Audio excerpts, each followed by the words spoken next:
Assalamu alaikum. Welcome to Jafar Sir's e-learning class. Today we are going to learn standard 5th subject English unit 1 activity bingo song and vanishing sentences page number 8. There was a picture. ये एक तस्वीर है. What is it in this picture? इस तस्वीर में क्या दिखाया गया है? He is a farmer. ये एक किसान है जो अपने फार्म में काम करता है. He works in his farm. Next picture is dog. दूसरी पिक्चर कौन सी है? डॉग की तस्वीर है. It is running. ये क्या कर रहा है? दौड़ रहा है. You like dog? Okay. Third picture. What is in this picture? This is Bollywood star Amitabh Bachchan. Superstar, हमारे बॉलीवुड के सुपरस्टार है ये अमिताभ बच्चन. इन्होंने आपके लिए एक फिल्म बनाई थी बच्चों के लिए जिसका नाम था भूतनाथ. आपको वो फिल्म बहुत पसंद आई होंगी, है ना? And what is he doing in this picture? इस पिक्चर में ये क्या कर रहे हैं? He is clapping. ये ताली बजा रहे हैं. अब हमने आपको ये जो 3 पिक्चर्स दिखाए हैं, ये इसमें पहले जो फार्मर है, उसके बाद डॉग है और उसके बाद ये क्लैपिंग करते हुए बच्चन साहब है. तो ये तीनों भी इस पोएम में हम पढ़ने वाले हैं, इसलिए आपको बताए गए हैं. देखेंगे हम. ये पेज नंबर 8 है. This is page number 8. And in this picture first of all Bingo is rhyme and next vanishing sentences. Bingo rhyme और वैनिशिंग सेंटेंसेस हम इस सफ़े पर, इस पेज पर देखेंगे. सबसे पहले हम देखते हैं Bingo. Listen, learn, sing and play. सुनिए, सीखिए, ये गीत गाइए और खेलिए. अब पहले ये गीत जो है मैं आपको एक एक लफ्ज़ जो है पढ़ के बताता हूँ, वर्ड बाय वर्ड. फिर आपको ये जो है अच्छी तरह से समझ में आएगा और ये किस तरह से, यानी ये जो गीत है, ये जो सॉन्ग है, और आपको इसमें यानी दिलचस्पी पैदा होंगी और आप जो है इससे इंटरेस्ट से यानी गाएंगे. There was a farmer. एक किसान था. Had a dog. और उसका एक डॉग था. And Bingo was his name. Oh. और उसका नाम बिंगो था. BINGO, BINGO, BINGO. And Bingo was his name. Oh. और उसका नाम बिंगो था. There was a farmer had a dog. एक किसान था, उसका एक डॉग था. And Bingo was his name. और उसका नाम बिंगो था. अब यहाँ पर जो है हमने यहाँ पर BINGO पहले बोले हैं. अब यहाँ पर बी की जगह क्लैप करना है ना? क्लैप करके INGO, INGO, INGO इस तरह से आपको बताना है. फिर और and Bingo was his Nemo. ये जो सॉन्ग है वो सिर्फ 4 लाइन्स का है ना? There was a farmer had a dog and Bingo was his name. और ये बिंगो की जगह के पहले आप बिंगो पूरा बोलेंगे BINGO. उसके बाद जब नेक्स्ट टाइम आप कहेंगे तो बी की जगह क्लैप करेंगे, आप बजाएंगे. क्लैप बोलना नहीं है, बजाना है, क्लैप करना है. और INGO जब नेक्स्ट टाइम आप कहेंगे यही बंद, तो आपको क्या कहना होगा? यही स्टेंजा जब आप कहेंगे तो वहाँ पर आई की जगह, जैसे कि यहाँ पर दिया हुआ है, इस तरह एक एक हुर्फ कम करके अगला बंद कहलवाएं. जैसे कि अब यहाँ पर एक बार क्लैप किया हुआ है तो अब यहाँ पर 2 बार करेंगे और NGO बोलेंगे. उसके बाद के बंद में 3 बार कहेंगे, 3 बार क्लैप करेंगे और फिर GO कहेंगे. उसके बाद के बंद में या स्टेंजा में 4 बार यानी क्लैप करेंगे और फिर O कहेंगे और फिर लास्ट में जो है 5 टाइम्स क्लैप होगा, है ना? जैसा कि आप यहाँ पर जो है पहले स्टेंजा में BINGO दिया हुआ है, दूसरे स्टेंजा में बी की जगह क्लैप INGO INGO INGO, और जो थर्ड स्टेंज जब थर्ड टाइम कहेंगे तो NGO NGO NGO, यानी बी और आई की जगह हमने क्लैप की है। अब एन तक आपको क्लैप करना है, यानी 3 क्लैप, GO GO GO, इस तरह से। उसके बाद आपको जब जी तक करना है तो आपको 4 क्लैप करना पड़ेगा, O O O। अब जब ओ भी अपने बोलना है तो BINGO इसकी जगह क्लैपिंग करना है, ऐसा।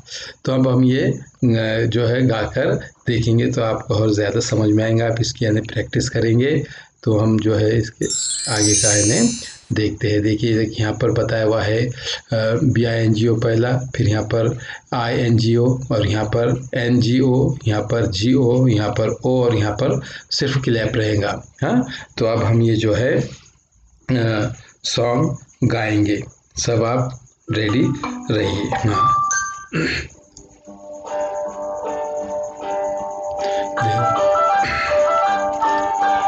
was a farmer had a dog, Bingo was his name, oh, BINGO BINGO BINGO, and Bingo was his name, oh. There was a farmer had a dog, and Bingo was his name, oh.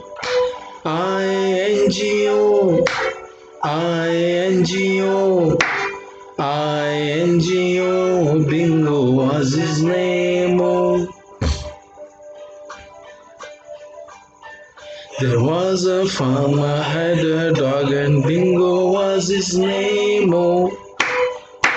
NGO NGO NGO, and Bingo was his name, oh.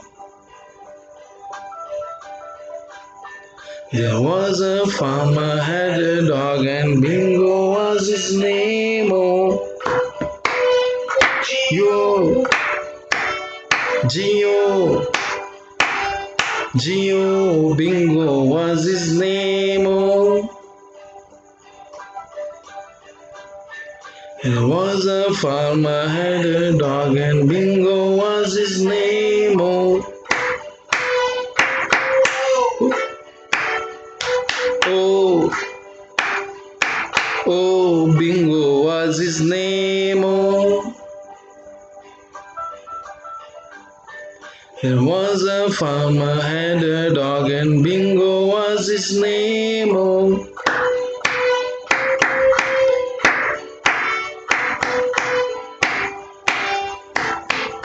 Bingo was his name, oh.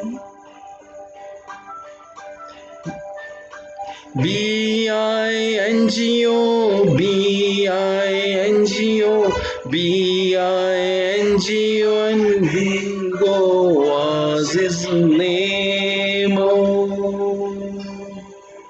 Bingo was his name, oh.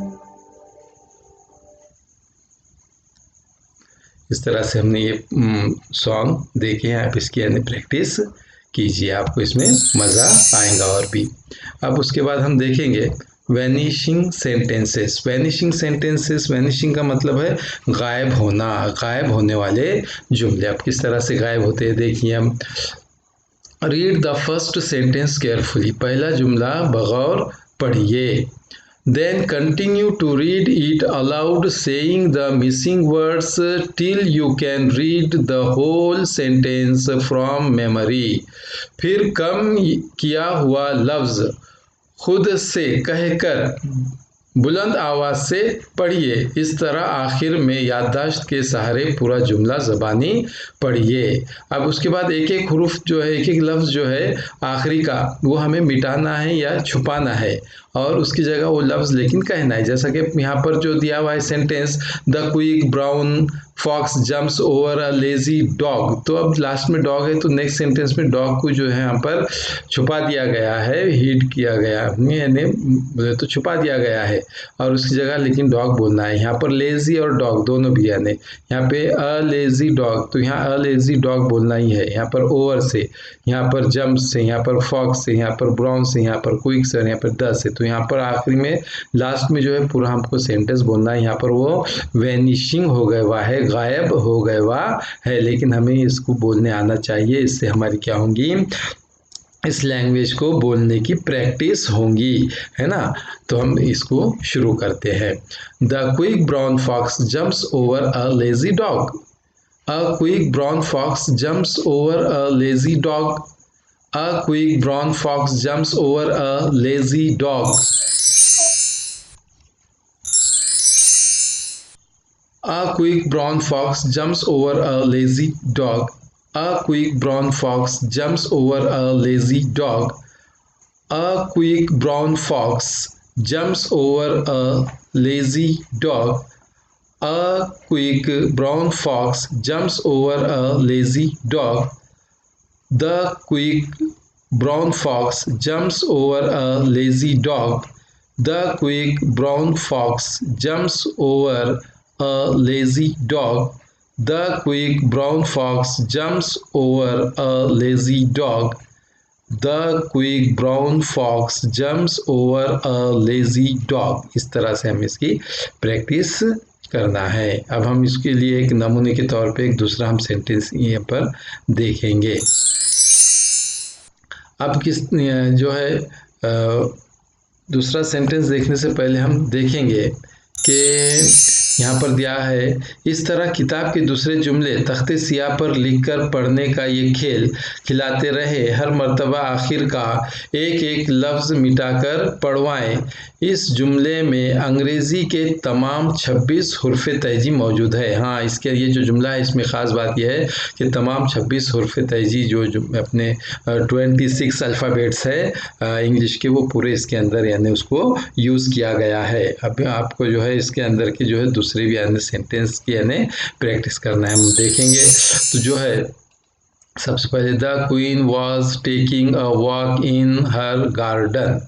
अब ये sentence को हम vanishing किस तरह से करेंगे देखेंगे। अब the queen was taking a walk in her garden. The queen was taking a walk in her garden. The queen was taking a walk in her garden. The queen was taking a walk in her garden. The queen was taking a walk in her garden. The queen was taking a walk in her garden. The queen was taking a walk in her garden. The queen was taking a walk in her garden. And last one, the queen was taking a walk in her garden। इस तरह से vanishing है। यहाँ पर हमने इसको हम पढ़े हैं द, इसको क्वीन, इसको was taking a walk in her garden. इस तरह से, जबकि यहाँ लिखे हुआ नहीं है, हमको हमने पढ़े। तो इस तरह से आप प्रैक्टिस करते हैं तो आपके यह जो है मुंह पे चढ़ जाएगा, ज़बान पे चढ़ जाएगा और आपको इजीली यानी ये वर्ड्स बोलने आएंगे। तो इस तरह से पूरी इंग्लिश के जो दूसरे यानी वर्ड्स है और दूसरे यानी जो सेंटेंसेस है वो बोलने आएंगे और आपको जो है इसकी यानी भरपूर प्रैक्टिस के बाद इसका आपको जो है फ़ायदा होगा, बेनिफिट होगा। नेक्स्ट हम देखते हैं होमवर्क। होमवर्क में दिया गया है question number 1, write down in your notebook and practise it as vanishing sentences. जिस तरह से वैनिशिंग सेंटेंस हमने देखे हैं 2 सेंटेंस यहाँ पर, तो अब यहाँ पर हमको उसके ऊपर यानी होमवर्क मिला है, इसको भी आपको जो है नोटबुक में लिखना है पहले। जैसे कि then she met a little man, तो आप जब ये लिखेंगे तो उसके बाद के सेंटेंस में जब आपको है मैन नहीं लिखना पड़ेगा, उसके बाद के सेंटेंस में लिटिल भी नहीं लिखना पड़ेगा, उसके बाद के सेंटेंस में अ भी नहीं, ऐसा करते करते पूरा लास्ट में जो है खाली डैश डैश आएगा और आपको ये बोलने आना चाहिए कि then she met a little man. उसके बाद सेकेंड सेंटेंस है I will give you 3 big diamonds. आपको जो है उसको भी यानी वैनिशिंग करके यानी बोलने आना चाहिए। नंबर 3 है what a bright beautiful feather, इसको भी वैनिशिंग करके आपको बोलने आना चाहिए। इस तरह से यहाँ पर अपना ये जो लेसन है ये एंड होता है। शुक्रिया, धन्यवाद, थैंक यू। अगर आपको ये पसंद आया होगा तो आप इसे लाइक कीजिए, इस चैनल को सब्सक्राइब कीजिए और दूसरों के फ़ायदे के लिए इसे जो है शेयर कीजिए और बेल आइकॉन पे क्लिक कीजिए ताकि आपको आगे के वीडियो की नोटिफिकेशन मिलते रहे। आप जो है आपका ख्याल रखें। Take care, bye bye, goodbye, have a nice day.